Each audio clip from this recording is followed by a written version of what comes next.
గత 10 ఏళ్ల పాలనలో కేసీఆర్ కుటుంబం అభివృద్ధి చెందడంతో పాటు భూ కబ్జాలకు పాల్పడింది తప్ప రాష్ట్రానికి చేసిందేమీ లేదని ఎమ్మెల్యే కడియం శ్రీహరి ఆరోపించారు. కేసీఆర్ కూతురు లిక్కర్ స్కామ్తో తిహార్ జైలుకు వెళ్లడంతో బీఆర్ఎస్ బలహీనపడింది అన్నారు. అసెంబ్లీ ఎన్నికల్లో గ్రామాల్లో అభివృద్ధి చేస్తామని హామీ ఇవ్వడంతో తాను కాంగ్రెస్ పార్టీలో చేరినట్లు శ్రీహరి తెలిపారు. బీజేపీ అభ్యర్థికి అసెంబ్లీకి ఎన్నికల్లో వర్ధనపేట ప్రజలు వాత పెట్టారని, ఎమ్మెల్యే డాక్టర్ రాజయ్య అభివృద్ధికి మర్చి అవినీతికి పాల్పడ్డారని కడియం శ్రీహరి ఆరోపించారు. తెలంగాణ ఇచ్చిన కాంగ్రెస్ పార్టీకి ఓటేసి గెలిపించాలని ఆయన ప్రజల్ని కోరారు. బీజేపీ అభ్యర్థి మొన్నటి వరకు వర్ధనపేట ఎమ్మెల్యే, ఆ వర్ధనపేట ఎమ్మెల్యే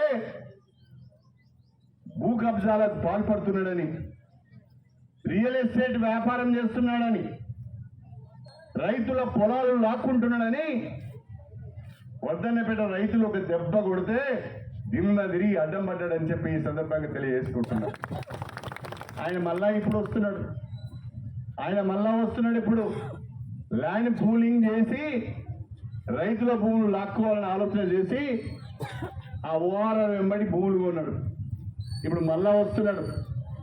అలాంటి వ్యక్తికి ఓటేస్తే మన పొలాలకు మన భూములకు భద్రత ఉండదు అని చెప్పి ఈ సందర్భంగా గుర్తు చేస్తున్నాడు.